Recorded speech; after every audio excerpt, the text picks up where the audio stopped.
शिव जी का लॉकेट, उसकी वजह से सारा काम खराब हो रहा है। मैं क्या करूं? वो मुझे निकालना है। कैसे उसको निकलवाना है? आज कबीर सुबह मुझ पे गुस्सा हो रहा था, सिर्फ और सिर्फ शिव जी के लॉकेट की वजह से। वो कागज का 7वां टुकड़ा भी उसके पैर में चिपका हुआ है, फिर भी वो पूजा की बात कर रहा है। अब तक तो कबीर को मेरे वश में हो जाना चाहिए था, लेकिन फिर भी मैं क्या करूं? ये सब गलत हो रहा है, ये सब कुछ गलत हो रहा है, सब कुछ मेरे हाथ से निकल रहा है। मैं क्या करूं? बोलना। किसी भी तरह हमें वो लॉकेट निकालना होगा, लेकिन कैसे? कुछ समझ नहीं आ रहा। बोलना। 9 बज गया है, 9 बज गया। हमारे पास सिर्फ और सिर्फ 3 घंटे बाकी है। कैसे निकालेंगे वो लॉकेट? कुछ समझ नहीं आ रहा, कुछ भी समझ नहीं आ रहा।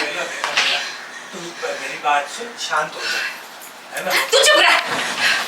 अगर आज वो लॉकेट नहीं निकला ना, तो सब कुछ मेरे हाथ से निकल जाएगा, सब कुछ हाथ से निकल जाएगा। कुछ मेरे हाथ में नहीं आएगा, मेरा वशीकरण काम नहीं करेगा। मैं बिल्कुल भी नहीं हार सकती, मैं नहीं हार सकती हूँ। नहीं, मैं हार नहीं सकती हूँ। तू बोल ना कुछ। मैं क्या करूँ? कुछ समझ नहीं आ रहा है, सब कुछ हाथ से निकल जा रहा है सब। ये कैसे हो सकता है? अरे कबीर ने तो वो जुराब पहन ली थी ना, और वो 7वां टुकड़ा भी उस तक पहुंच गया था, फिर भी वो तेरे काबू में क्यों नहीं आया? मैं भी यही समझने की कोशिश कर रही हूँ कि जिस रात पूजा ने मेरे वशीकरण की सारी चीजें ढूंढ ली थी, मैंने भी उसी रात एक नया तोड़ निकाला था। मैंने सोचा था उस कागज के टुकड़े को छोटा कर देती हूँ ताकि किसी को पता ही ना चले। इसीलिए जुराब में डालने से पहले मैंने उस कागज के टुकड़े को काट के छोटा कर दिया था। इतनी सावधानी से मैंने उस टुकड़े को छुपाया था, लेकिन फिर भी असर कैसे नहीं हुआ? पूजा को तो वो टुकड़ा नहीं मिला है, लेकिन फिर भी उसने ऐसा क्या कर दिया जो असर नहीं हुआ?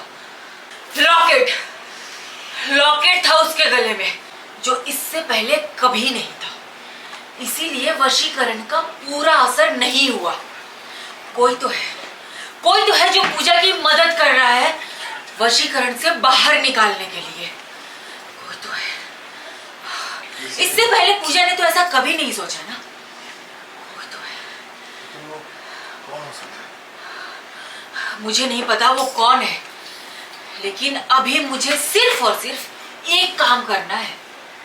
कबीर के गले से शिव जी का लॉकेट निकालना है।